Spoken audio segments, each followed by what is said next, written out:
Assalamualaikum anak-anak. Bertemu lagi bersama saya Cikgu Mas di dalam mata pelajaran Pendidikan Islam tahun 2 bidang ibadat. Tajuk Diriku Bersih. Boleh rujuk pada buku teks muka surat 73, 74, 75, 76. Jom kita belajar sama-sama. Bersih. Jika tiada air, adakah cara lain untuk beristinja? Ini adalah di dalam suatu program diskusi ilmu yang telah diadakan di sekolah mereka. Jadi, kawan-kawan, anak-anak sekalian, cuba kita fikirkan, apakah cara lain selain air untuk kita beristinja? Jom kita sama-sama fikirkan. Sebelum tu, kita tengok dulu apa maksud istinja. Istinja ialah menghilangkan najis yang keluar dari kubur dan dubur selepas membuang air kecil atau besar dengan menggunakan alat-alat istinja. Alat-alat untuk beristinja ada dua, iaitu pertama air mutlak, yang kedua benda-benda kesat. Okey, kita tengok apa dia benda-benda kesat. Contoh, kain. Ni dia kain. Kertas. Contoh adalah kertas surat khabar. Batu. Mana batu? Ini batu. Kertas tisu. Semua ada kan kertas tisu? Ni adalah kertas tisu. Daun-daun kering. Ni daun-daun kering. Sekarang musim panas, daun-daun berguguran. Kita tengok banyak daun kan? Itu adalah salah satu alat untuk beristinja. Dan yang terakhir, kulit kayu. Ni dia kulit kayu. Semua kenal barang-barang ni semua, alat-alat ni semua ada di sekitar rumah kita. Dan mudah untuk kita dapati. Alat-alat untuk beristinja ini kita gunakan jika tiada air. Tetapi jika ada air, air adalah lebih utama. Tengok info di bawah. Istinja menggunakan air adalah lebih afdal. Apa maksud afdal? Lebih utama. Okey, jelas semua anak murid? Okey, sekarang kita tengok ciri-ciri alat beristinja. Pertama, benda-benda kesat, iaitu batu, kertas. Ini yang paling utama ciri-ciri dia. Yang kedua, bukan benda dimuliakan, iaitu makanan. Contoh, roti adalah makanan. Awak masa tu dah nak buang air besar, buang air kecil. Tiba-tiba air tak ada kat tandas. Tiba-tiba tak ada tisu kat tandas. Yang ada di tangan awak cuma roti. Boleh ke roti tu dibuat untuk alat beristinja? Tidak boleh. Sebab roti adalah benda yang dimuliakan, iaitu makanan. Okey, ketiga, bersih dan suci. Bukan benda kotor seperti najis dan darah. Okey, darah awak keluar, tiba-tiba awak nak cuci bila awak buang air besar, buang air kecil.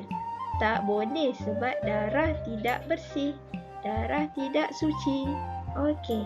Yang keempat, boleh menghilangkan najis. Bukan benda yang licin seperti plastik dan kaca. Okey, dekat tangan awak cuma ada plastik aja. Air tak ada, kertas tak ada, tisu tak ada. Ada plastik je kat tangan awak. Awak nak bersihkan awak punya dubur atau kubur menggunakan plastik pun tak boleh. Sebab dia tidak boleh menghilangkan najis. Okey. Syarat-syarat beristinja selain air. Pertama, najis tidak beralih dari tempat asal. Maksud najis tidak beralih dari tempat asal, maksudnya najisnya itu ada di tempat dubur atau kubur. Yang kedua, najis masih belum kering. Jika tengok tahi ayam dah kering kat atas lantai, jadi tak bolehlah beristinja selain air. Ini adalah syarat-syarat beristinja selain air.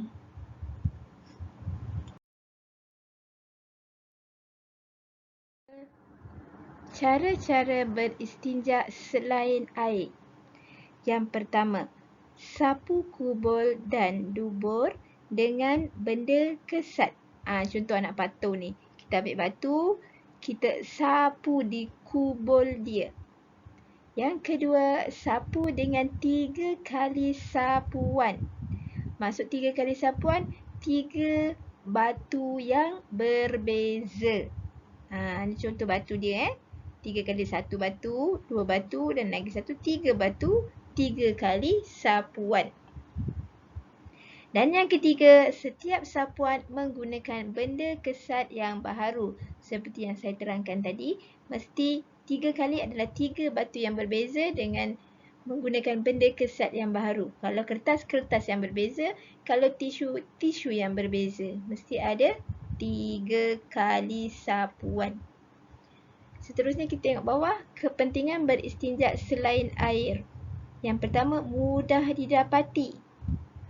Senang Contoh, paling mudah kain. Kain paling mudah nak didapati. Atau awak di hutan, awak nampak daun-daun kering, awak ambil lah 3 helai daun kering untuk bersihkan di kemaluan awak, di dubur atau dubul awak. Dan yang kedua, sebagai pilihan selain air. Islam ni memudahkan Jadi, telah saya terangkan sebentar tadi, alat-alat istinja pun bukan 1, bukan 2, tapi ada banyak, ada 6. Jadi awak boleh pilih salah satu untuk beristinja.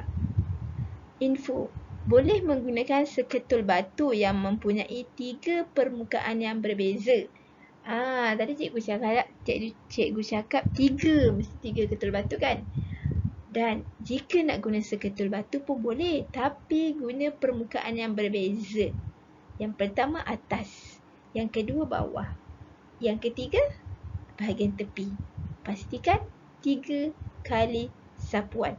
Adalah lebih baik menggunakan 3 ketul batu yang berbeza ataupun 3 bahagian benda kesat yang berbeza. Okey, jelas ya anak-anak? Okey anak-anak, untuk latihan.